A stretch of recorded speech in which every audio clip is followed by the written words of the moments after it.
ಬಾಗೇಪಲ್ಲಿ ವೃತ್ತದ ಸಮೀಪವಿರುವ ಆಜಾಮ್ ಯಾರಬ್ ಮುಕ್ತಿಯರ್ ಎಂಬುವರ ಕಾರ್ ಗ್ಯಾರೇಜುಗಳಲ್ಲಿ ರಿಪೇರಿಗೆ ಬಂದಿದ್ದ ಟಾಟಾ ಸುಮೋ, ಟಾಟಾ ಎಸಿ ಸೇರಿದಂತೆ ವಿವಿಧ ಕಂಪನಿಗಳ ವಾಹನಗಳ ಗಾಜುಗಳನ್ನು ರಾತ್ರಿ ಸುಮಾರು 2 ಗಂಟೆ ಸಮಯದಲ್ಲಿ ಪುಡಿ ಮಾಡಿ ವಾಹನಗಳಲ್ಲಿ ಇದ್ದ ಬ್ಯಾಟರಿಗಳನ್ನು ಕಳ್ಳತನ ಮಾಡಿದ್ದಲ್ಲದೆ ಅಲ್ಲಿಯೇ ಸಮೀಪವಿರುವ ಟ್ರ್ಯಾಕ್ಟರ್ ಶೋರೂಮ್ನ ಸಿಸಿಟಿವಿ ಕ್ಯಾಮೆರಾಗಳನ್ನು ಕಿತ್ತುಕೊಂಡು ಪರಾರಿಯಾಗಿದ್ದಾರೆ ಎಂದು ಕಾರ್ ಗ್ಯಾರೇಜಿನ ಮಾಲೀಕರು ತಿಳಿಸಿದ್ದಾರೆ.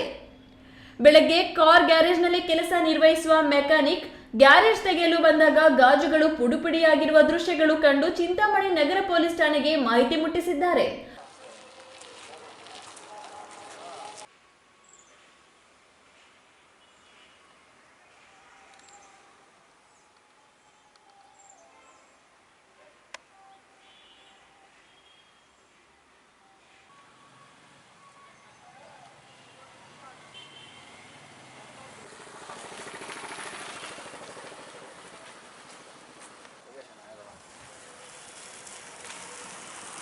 ಮಾಹಿತಿ ಲಭ್ಯವಾದ ತಕ್ಷಣ ಸ್ಥಳಕ್ಕೆ ಆಗಮಿಸಿದ ಪೊಲೀಸರು ಪರಿಶೀಲನೆ ನಡೆಸಿ ಮುಂದಿನ ಕ್ರಮ ಕೈಗೊಂಡಿದ್ದಾರೆ.